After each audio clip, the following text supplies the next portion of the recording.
and yeah. Okay, so objectives.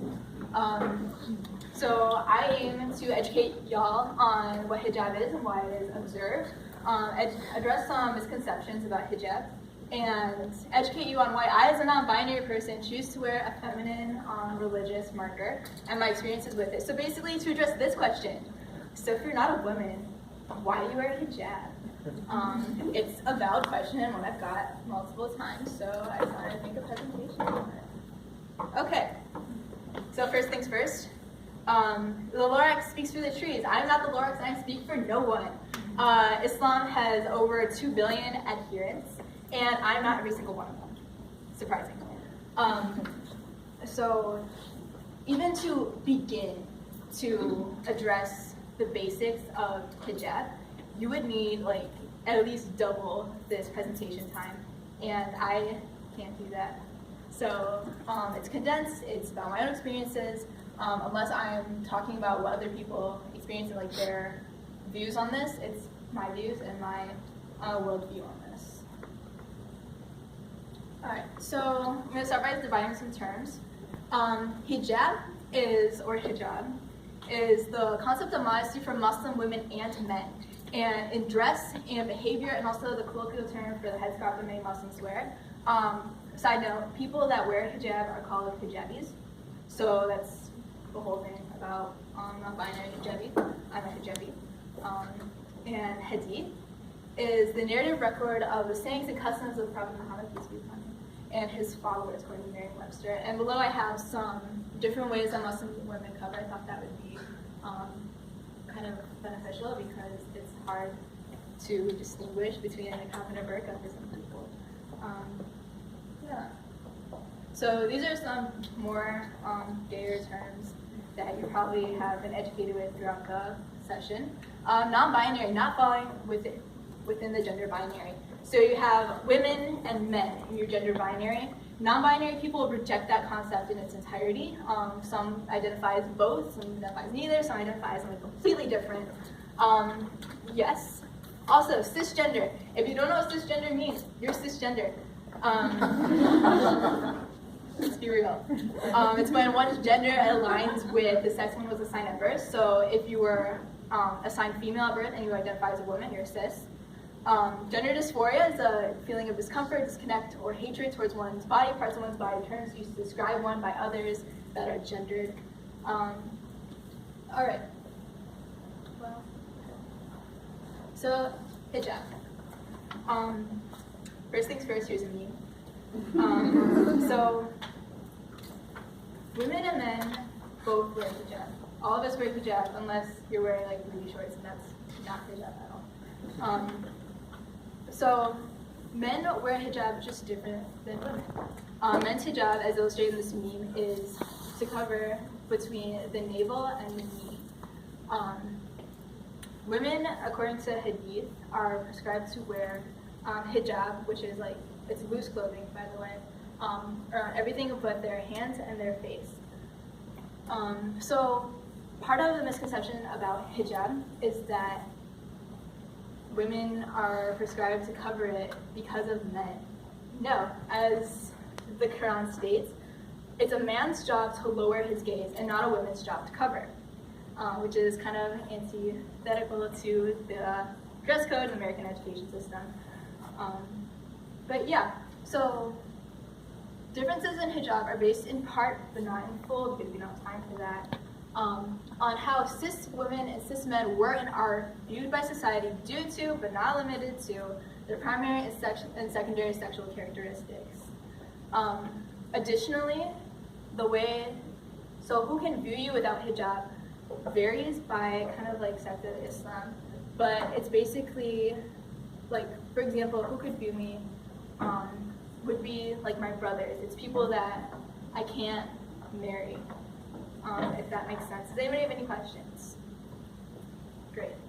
Also, if you do have questions at any point, please stop me. I love talking. It's great. So even if it's like Islamophobic or you think that it's gonna make me uncomfortable, I have the option of being like, no, you can't ask this, and like, so you might as well, because I'm probably going to answer it. So when I first was told that my proposal was accepted, I sent out this giant survey, and it was all I talked about for like 2 weeks. So one of the questions on that survey was, why do Muslims wear hijab? And because I don't know what to address, I don't know what you don't know. I'm a revert, and so I'm like converted to Islam. So even before I was a Muslim, I already knew more than like the average like white person knew about Islam because I researched it extensively. So the people that I'll focus on about my survey in this PowerPoint is non-Muslims, non-binary hijabis, and cis hijabis. Okay, so why don't Muslims think hijab is worn? So it's kind of broken down into 3 groups. First and foremost, most of the answers were about modesty. Modesty for modesty, to be modest and humble. And then you have religious stuff, it's their religious right, because of their religious beliefs. And then culture. I assume it's part of their culture, a cultural and religious garment.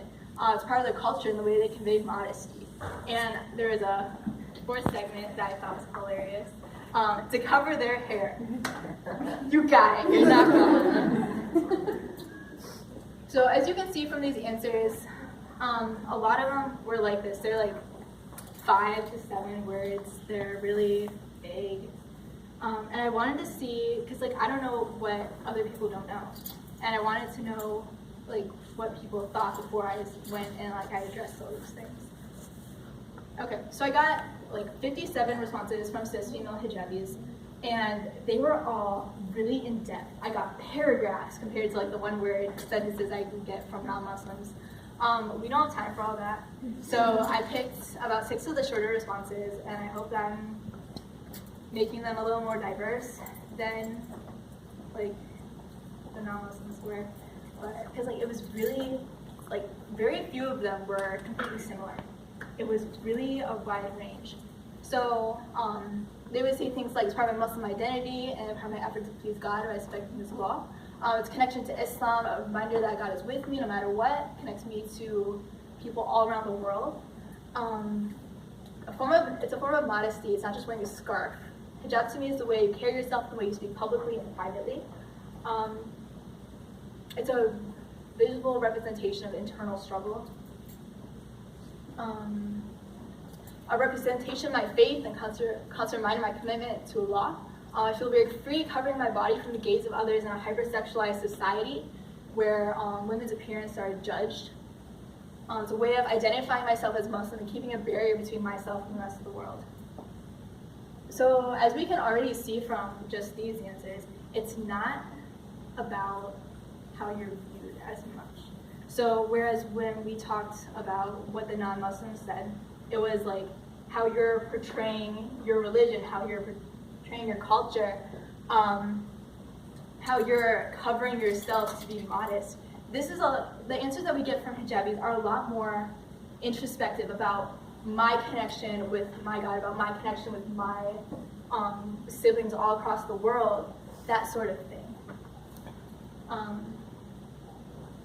So non-binary hijabis, they said kind of the same thing as the binary hijabis. And I thought that was interesting because people always ask me why I, as a non-binary person, as not a woman, am wearing hijab, but most of our answers are about not anything to do with gender. They're about our religion. Hijab identifies me as a Muslim person's practice of modesty. Additionally, in today's political climate, it's an act of resistance. Many reasons, most outwardly to guard my physical form from the view of men. It's a constant reminder that I am Muslim and that Allah is there with me every step of the way. It gives me a sense of security and comfort. I feel complete when I wear it out. Sometimes I find it comforting. And on days where I feel more femme, it lets me be more femme and Muslim at once. So yeah, apart from the last response, it's not at all about how I'm presenting myself as feminine to the world. It's a lot more about the security and comfort you get from it, and about your own relationship with God and pleasing your God. It's a very personal thing. Okay, so why I wear hijab? First and foremost, I believe that it's an act of worship and an obligation. What I mean by saying obligation, nobody's forcing me to wear hijab. Okay. I choose this. I want to wear it. It's not something that I'm forced to do. There's an ayah or a verse in the Quran that says, there is no compulsion in religion. Nobody can legally make me do anything that's Muslim or not. I mean, my chance is great. Anyway, so it also helps me check my actions. If you know me at all, you know that I'm really fighty. I want to put my opinion out in the world. I want to do things. If you say something that's like really awful, I want to correct you and I want to be that person. And I should not be all the time. It's important, especially because not everybody knows a Muslim. If I drive like 20 minutes east of here and go to where I was originally from, and I go to Myers or a Walmart, I will be the only Muslim there. Those people may have never, ever even held a conversation with a Muslim. So if I were to go there, for example, like they'd be watching me. Is stealing part of like the Muslim code? Like they just be kind of watching me walk around the store. So I'm really what Islam means to people, and I have to be aware of that. It's part of my responsibilities as a Muslim. How I feel when I wear it, I love wearing it. It makes me feel really protected. Nobody can make me, like, can hold me to Western feminine beauty standards. Nobody can, like, kind of check me out and see, like, what, because, like, I'm wearing looser clothing as part of hijab. You can't really tell, like, anything. That's part of the point.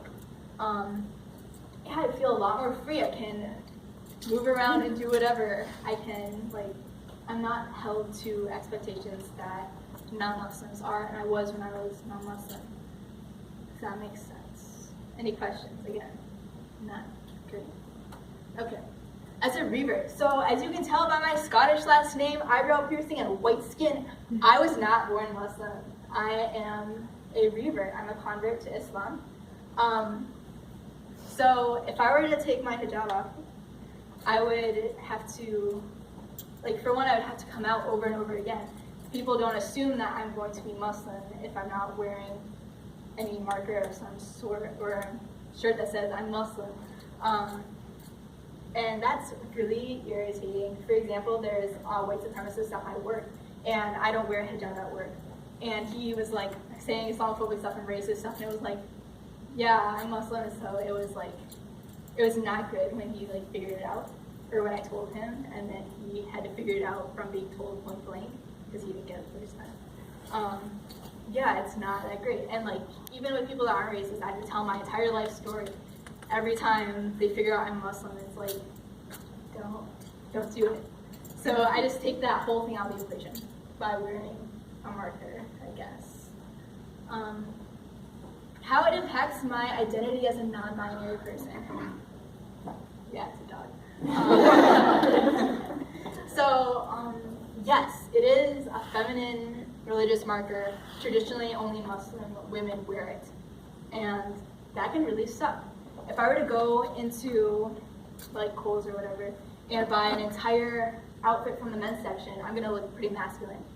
But once I slap a hijab on top of it, I mean, I have that tomboy style or seen as androgynous at best. It's definitely something that feminizes me, and I don't like it. On days where I feel more masculine, it makes me really dysphoric. But on days where I feel more androgynous or more feminine, it's not as bad. Also, it kind of declares me as feminine or as a woman. And third question, okay. So that makes bathrooms a non-issue for me. As you know from the news, the media, other trans people, bathrooms are a hazard, they're dangerous. So, but by wearing hijab, it tells the other women in the restroom, if I choose to go into a women's restroom, that, oh, this one's safe, they're not gonna harm you, it's a woman. Which, I mean, I can't complain about not getting assaulted in the bathroom. However, I guess it takes, if I were to go in a men's restroom like I would if I didn't wear it, I mean, I might even be able to like pass in and have everything go fine. But hijab takes that completely out of the question because not only am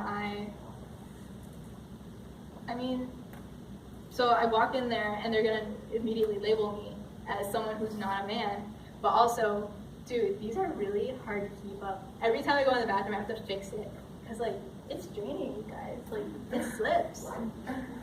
The other day, I was like minding my own business, and I've trained all my friends that are non-Muslim to like have to tell me when my hair is out, and I was like minding my own business and somebody comes up and it's like, your whole hair is out of your head, and it was like, what the frick? I would have known that otherwise. I'm minding my own business. Also, so hijab and masculine presentation. Hijab, ironically, it works best with male clothing. If you go to the women's section and buy a pair of jeans, they're gonna be skin tight, like even if they're not skinny jeans. But if you go to the men's section and buy some jeans, they're gonna be a lot looser. And that's part of hijab, is wearing loose clothing. So it works really well. It's actually a lot harder to buy hijab-friendly clothes in the women's section. I like almost cried like 7 times. It sucks. So the loose clothing also goes into my ideal version of gender presentation. So you know when you're like a kid and you're running around the house with like an entire blanket around you or like a comforter, and like it's like held like right here, like that dog right here. So that has always been, ever since I realized I was not binary, that's always how I wanted to present myself to the world. You can't tell by my clothes or my physical characteristics what I am. You can't gender me. I'm just there. You just see my face. And that was always the dream. That's always what I wanted. Side note, sometimes I'll wear a niqab. If you see a niqabi around wearing pants and an eyebrow piercing, that's me. And it works really well with that. So also men's hijab and women's hijab. So you're looking at me going, they're wearing women's hijab. False. Actually, yes, kind of. But you can do both, which is really cool. So part of men's hijab is that you're not supposed to have pants that go below your ankles. Yesterday I was wearing pants that went above my ankles, but today I'm not, so sorry guys. But I am wearing cool socks, if that counts. I'm not going to stick my leg out for people in the back, but just know they're cute. So I can do both. I can pray, so when I'm praying, I'll roll the ankles of my pants up so I'm compliant with men's hijab, but wearing my actual literal hijab. So I can do both. Alright, so question time. So you can ask all the questions in dark green. Don't ask about my family and parents in Islam. Just don't ask me about that. It sucks. Also, don't ask how people can be LGBT and Muslim. I don't have a huge problem talking about it. However, we're on a time crunch. Like, that would need like an hour-long minimum presentation because like there's so much to talk about with that. All right. Question, comments, Ricky. Well, I am curious as to why you're called a revert versus convert. Yes. So in Islam, we believe that there is like a place before we're born. And so kind of how like Christians believe that before you're born, you're with God, you're just chilling. We believe something along the same lines. So you're Muslim before you're born, and then you're born, then you're raised, however you're raised. And you're, like if you're like born into a Buddhist family, you'll be raised Buddhist or something. So when you convert back to Islam, you're reverting back to your original state. Any other questions, comments, concerns? Adrian?